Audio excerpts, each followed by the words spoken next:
Tickets available at caymanboxoffice.com, all Jake Scott's locations and the Spin Studios. The Ministry is coming. Pois é, para a gente tratar dessa questão dos inquéritos fraudulentos, inconstitucionais do STF que dizem respeito a atos antidemocráticos, milícias digitais, inquérito das fake news, a gente precisa primeiro fazer um retorno ao passado, ao ano de 2019, para observar onde exatamente tudo começou.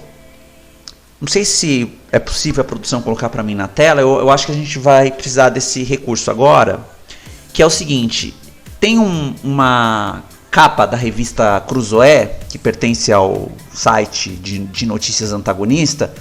Eles publicaram em 2019 uma matéria falando sobre o juiz do STF, o Dias Toffoli, que é uma matéria chamada O Amigo do Meu Pai. E aqui está na capa da revista, que é o seguinte: Marcelo Odebrecht revela a Lava Jato que esse era o codinome de Dias Toffoli na empreiteira.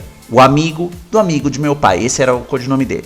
Relembrando para quem está chegando agora, quem é muito novo, Marcelo Odebrecht era um empresário brasileiro, filho de dos maiores empresários brasileiros, que eram os donos aí da antiga empresa Odebrecht, que hoje tem outro nome, que é a Novonor, né, alguma coisa assim, de construção civil. Então eles tinham têm contratos com prefeituras, estados. E aí que surgiu muito da questão da Lava Jato naquele tempo de 2015, 2016, as famosas delações e tudo mais. Então aqui na matéria estavam detalhando o processo que o Dias Toffoli, o juiz da Suprema Corte Brasileira do STF, estava envolvido. A matéria foi censurada pelo próprio Dias Toffoli. Posteriormente, depois a censura da matéria caiu, isso ainda no ano de 2019. Conforme a gente consegue ver no print seguinte aqui, que está mostrando um pouco mais aqui já no site da própria revista Cruzoé da época. E mais a seguir falando, o portal aqui no caso de notícias, o G1, falando sobre essa censura que foi imposta. O Dias Toffoli colocou a censura e depois passou esse processo para as mãos do Alexandre de Moraes. Então o inquérito das fake news começou com o Alexandre de Moraes exatamente aí, apurando uma matéria jornalística real baseada numa delação premiada da Operação Lava Jato. Então aqui na própria matéria do G1, da época, do ano de 2019, a gente já está vendo: ministro Alexandre de Moraes, do STF, relator do inquérito que apura notícias fraudulentas, estipulou multa diária de R$100 mil. Polícia Federal vai ouvir os responsáveis do site Antagonista e da revista Cruzoé, que publicaram um documento que cita o presidente do STF, que na época quem era o presidente do STF no ano de 2019 era o Dias Toffoli. Aliás, ex-advogado do Partido dos Trabalhadores. Então, como a gente consegue ver, foi exatamente aqui o início de tudo. Foi aqui. O que mais tarde, pro fim de 2020, lá pro início de 2021, gerou-se o livro O Inquérito do Fim do Mundo, o apagar das luzes do direito brasileiro. O Inquérito do Fim do Mundo, organizado por uma procuradora do Ministério Público, com uma coleção de vários artigos dentro desse livro, de juristas, né, juízes, enfim, que analisaram esse inquérito do fim do mundo, que é o inquérito das fake news, ou o inquérito dos atos antidemocráticos, ou o inquérito das milícias digitais, enfim.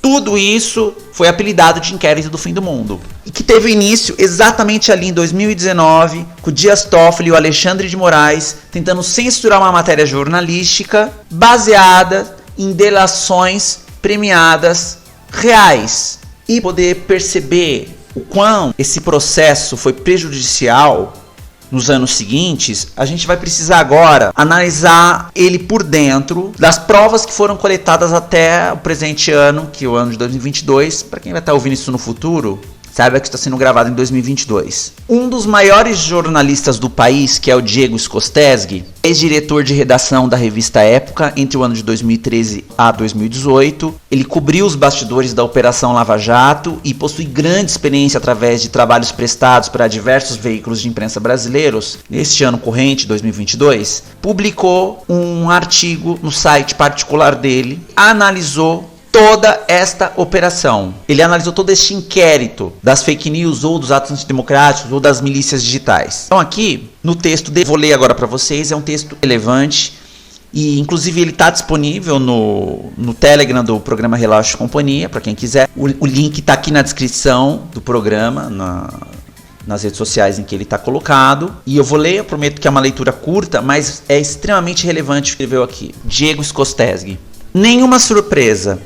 A decisão de Alexandre de Moraes contra os empresários conversando em um grupo do aplicativo WhatsApp, provocada pelo senador da República, Randolph Rodrigues, e formalmente tocada pelo delegado da Polícia Federal, Fábio Schor, responsável pela petição que gerou os mandados de busca contra empresários bolsonaristas, agiu sem nenhuma evidência fática de tentativa de golpe ou de articulação séria contra o Estado Democrático de Direito, fundamentando-se apenas numa matéria do site Metrópolis que demonstravam prints de conversas regulares, ao contrário do que se insinuava em off.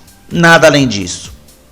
De resto, a exemplo da vasta maioria de casos semelhantes sob o comando de Moraes, tem-se um amontoado de dados desconexos e frequentemente irrelevantes. Agentes federais recorrem ao baú de dados de outros inquéritos, como dos atos antidemocráticos e das milícias digitais, para mapear relações frágeis. O trabalho nesses casos é fraco. Moraes e a equipe dos agentes federais juntam volume de dados e deles só extraem adjetivos e ilações. Fazer organograma é fácil, mas produzir provas nem tanto.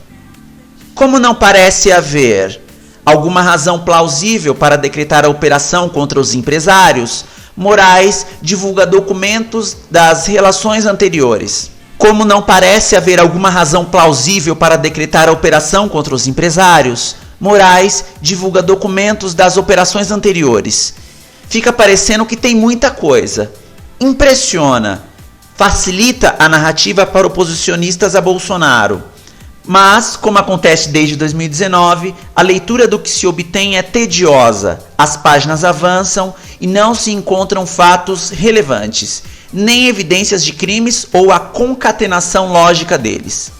A esta altura, sinceramente, de duas uma. Ou os agentes federais neste caso e Moraes fazem um trabalho amador e incompetente, ou as suspeitas não procedem. A representação dos agentes federais é constrangedoramente ruim, fraca. Diante da gravidade do que se aventa, é preciso ter um trabalho melhorzinho. Há, portanto, somente relatos de falatórios, o que não é crime. Nenhuma das conversas apresentadas traz qualquer afirmação sobre organização ou tentativa de organização de um golpe. Isso seria crime.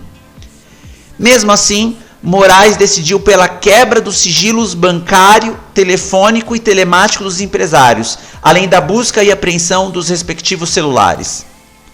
Para tentar dar substância a algo que não tem, Moraes e o delegado disseram que alguns dos empresários do grupo do aplicativo WhatsApp eram, ou ainda são, investigados em inquéritos relacionados. O juiz, Alexandre de Moraes, apresenta elementos colhidos nas investigações anteriores sobre fake news, atos antidemocráticos e milícias digitais. O delegado cita, e Moraes reproduz, fatos já conhecidos acerca desses empresários. Diante das suspeitas pretéritas e permanentes, as conversas deles no grupo configurariam, por definição, a possibilidade de uma espécie de plano golpista.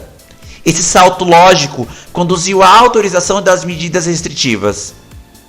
Desde o ano de 2019, o ministro comanda inquéritos que apuram suspeitas da existência de organizações criminosas destinadas a quebrar a ordem democrática. Até agora, mesmo nos casos citados pela Polícia Federal, não houve resultados concretos, embora Moraes tenha mantido afastado das investigações o Procurador-Geral da República, Augusto Aras, aliado de Jair Bolsonaro. A prática recorrente viola o sistema acusatório vigente no Brasil, na qual o Ministério Público é o titular da ação penal. Ou seja, só há processo criminal se o Ministério Público oferecer denúncia e um juiz imparcial a acolher.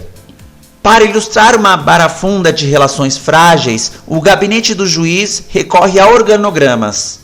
Os dados são antigos e nada renderam de útil para um processo criminal, mas mostrariam a conexão entre os investigados, assim como os núcleos da organização criminosa.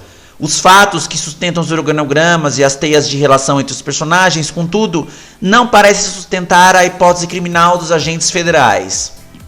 O delegado e um juiz instrutor de Moraes mencionam depoimentos vagos, prints pouco informativos de conversas em WhatsApp e bilhetinhos apreendidos em etapas anteriores dessas investigações. Como Moraes considera toda e qualquer ação dos investigados como um crime, sob a luz do atentado ao Estado Democrático de Direito, toda e qualquer relação entre eles demonstra, para Moraes, a existência de uma comunhão criminosa de desígnios.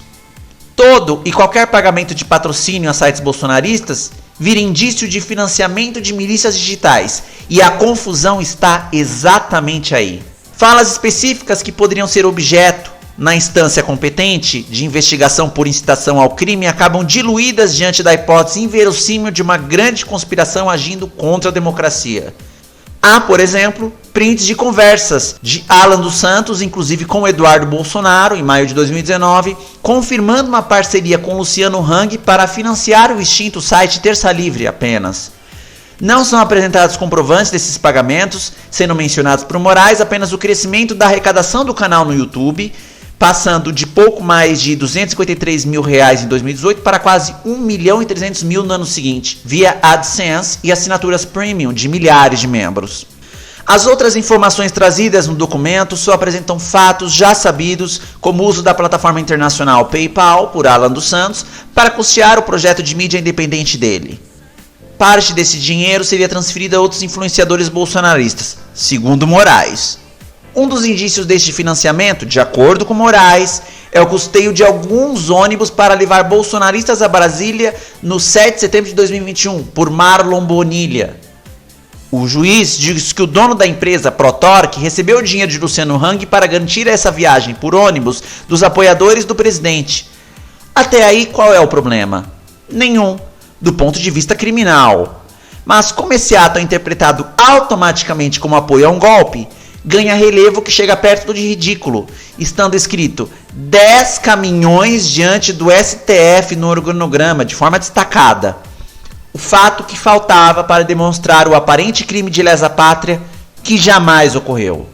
Perdão se parece hiperbólico, mas convenhamos, desde o ano de 2019 estou analisando e lendo essas peças fracas em fatos e em direito que saem desses inquéritos, o vivente acaba perdendo a paciência. Diego Skostesky. Não cheguei nem a comentar dentro do a própria análise dele, porque eu achei de forma muito clara tudo que ele expôs.